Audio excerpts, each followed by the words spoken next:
কাকদ্বীপের মতো জায়গায় রাতের অন্ধকারে ম্যানগ্রোভ অরণ্য কেটে সাফ করে দিচ্ছে,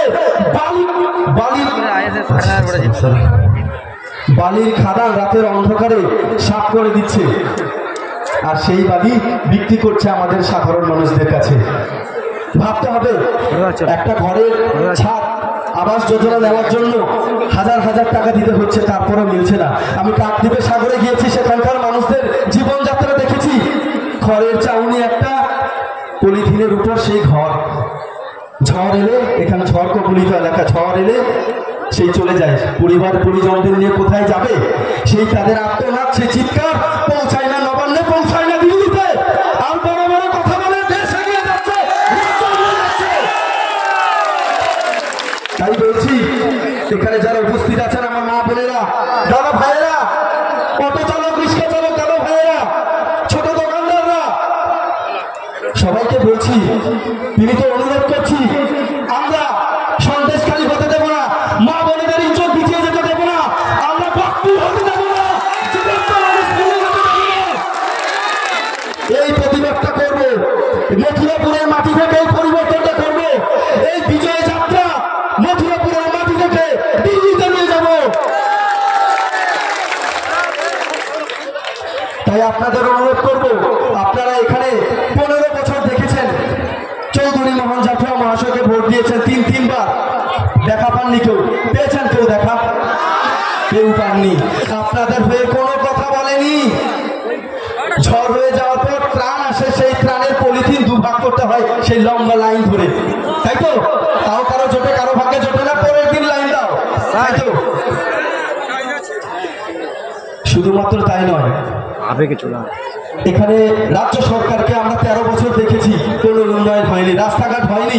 এখানকার মানুষজন এখনো পুকুরের জল ইউজ করে, পরিশুদ্ধ বিশুদ্ধ পানীয় জল পায় না, রাস্তাঘাট নেই, ঘর দুয়ার নেই, কিচ্ছু নেই, শুধুমাত্র ভোট ব্যাংক বানিয়ে রেখেছে লক্ষ্মীর ভান্ডার দিয়ে। এর পরিত্রাণ চাই। আপনারা বলুন তো, আস্তে আস্তে আপনারা বলুন তো, আজকে আমাদের বাড়িতে যারা ছোট ছোট ছেলেমেয়েরা রয়েছে, যারা পড়াশোনা করছে স্কুল কলেজে, তারা পড়াশোনা করে কি করবে? কোন পরিকল্পনা গ্রহণ করেছে রাজ্য সরকার? কোন পরিকল্পনা গ্রহণ করেছে কেন্দ্র সরকার? বলতে পারবে? কেন্দ্র সরকার চাকরিতে দুর্নীতি করেছে, রাজ্য সরকার কেন্দ্রতে রাজ্য সরকার চাকরিতে দুর্নীতি করেছে, আর কেন্দ্র সরকার চাকরিটাই উঠিয়ে দিয়েছে।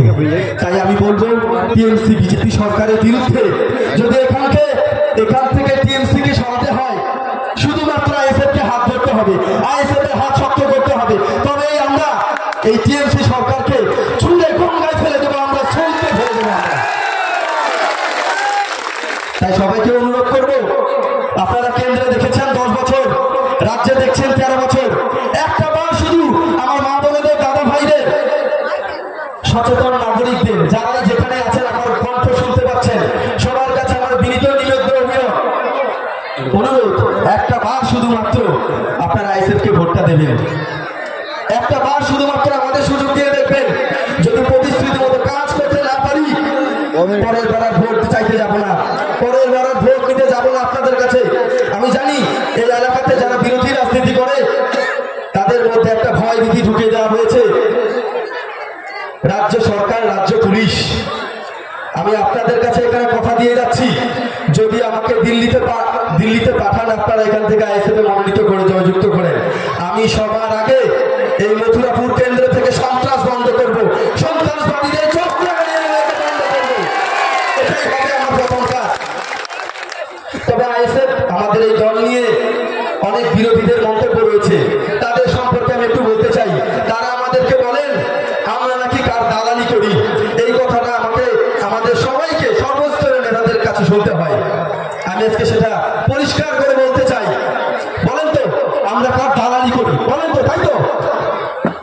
আমি বলছি, কান খুলে শুনে রাখুন বিরোধীরা, আমরা দালালি করি। কার দালালি করি? যার ঘরে ঝড়ে চাল উড়ে যায়, তার হয়ে দালালি করি, সেই জন্য আবাস যোজনার ঘরটা পায়।